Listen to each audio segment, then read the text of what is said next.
స్నానం చేసిన తర్వాత కొన్ని పనులు చేయటం వల్ల అరిష్టం అని చెప్తూ ఉంటారు. ఆ పనిలేమిటో ఈ వీడియో ద్వారా పూర్తిగా తెలుసుకుందాం. మామూలుగా మనం అప్పుడప్పుడు చేసే చిన్న చిన్న పొరపాట్లే మనం ఎదుర్కొనే ఎన్నో రకాల సమస్యలకు కారణం అవుతూ ఉంటాయి. తెలిసే తెలియక చిన్న చిన్న పొరపాట్లే పెద్ద పెద్ద సమస్యలకు కూడా దారితీస్తూ ఉంటాయి.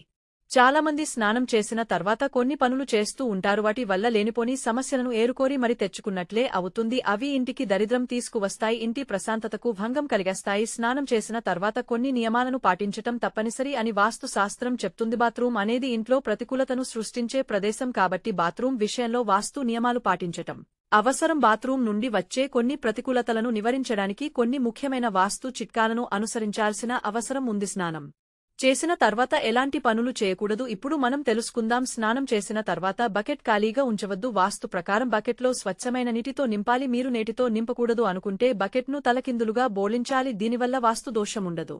ఎవరైనా మీరు మిగిల్చిన నీటితో స్నానం చేస్తే అది ఆ వ్యక్తి జీవితాన్ని ప్రభావితం చేస్తుంది. అది మీకు మంచిది కాదు, వాళ్ళకి కూడా మంచిది కాదు. ఇద్దరికీ దురదృష్టాన్ని తెచ్చిపెడుతుంది. అలాగే స్నానం చేసి వచ్చిన వెంటనే మేకప్ వేయకూడదట. మీ జుట్టు తడిగా ఉంటే మేకప్ వేయటం నిషిద్ధంగా పరిగణించబడుతుంది. తద్వారా నెగటివ్ ఎనర్జీ చాలా త్వరగా బహిర్గతమైన జుట్టులోకి ప్రవేశిస్తుందని చెబుతున్నారు. పెళ్లి అయిన స్త్రీలు తలస్నానం చేసిన వెంటనే జుట్టు తడిగా ఉన్నప్పుడు కుంకుమ పెట్టుకోకూడదట. వారిపై ప్రతికూల ప్రభావాన్ని చూపిస్తుందని నిపుణులు సూచిస్తున్నారు. అలాగే వారి మనస్సులో ప్రతికూల ఆలోచనలు కూడా వస్తాయట. స్నానం చేసిన తర్వాత బట్టలు ఉతకకూడదు. వాస్తు ప్రకారం ఇలా ఉతకడం వల్ల మీ ఇంట్లో సూర్యుని స్థానం బలహీనపడుతుంది. స్నానం చేసిన తర్వాత గోళ్లు చుట్టూ కత్తిరించవద్దు. స్నానం చేసిన వెంటనే పదునైన వస్తువులను ఉపయోగించవద్దు. ఒకవేళ మీరు గోళ్లు కత్తిరించాలి అనుకుంటే స్నానానికి ముందే గోళ్లు కత్తిరించుకోవడం మంచిది. కూరగాయల కోయటం, గోళ్లు కత్తిరించడం వంటివి ఏ కారణం చేతనైనా మానుకోవాలి. లేకుంటే సూర్యుడు బలహీనంగా ఉండటం వల్ల ఆ వ్యక్తికి గౌరవం ప్రతిష్టలు గుతాయి. దీనితో పాటు మీరు డబ్బు నష్టాన్ని, అనేక ఇబ్బందులను ఎదుర్కోవాల్సి వస్తుందట. స్నానానికి ముందుగానే బాత్రూం శుభ్రం చేసుకోవాలి. లేకపోతే రాహు, కేతు, శని గ్రహాలు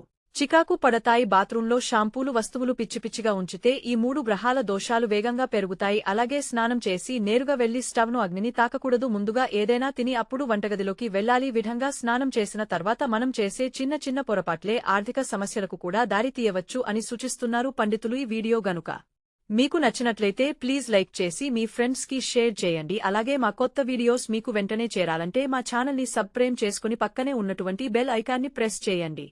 వాస్తు శాస్త్రం ప్రకారం స్నానం చేసిన తర్వాత నెయిల్ క్లిప్పర్స్, బ్లేడ్లు లేదా రేజర్లు వంటి పదునైన సాధనాలను ఉపయోగించకూడదు. ఇది జీవితంలో చెత్త ఫలితాలకు దారి తీస్తుంది. వివాహిత స్త్రీలు తలస్నానం చేసిన వెంటనే లేదా జుట్టు కడిగిన వెంటనే కుంకుమను పెట్టుకోకూడదు. Subscribe to my channel, subscribe to my channel, subscribe to my channel for more information.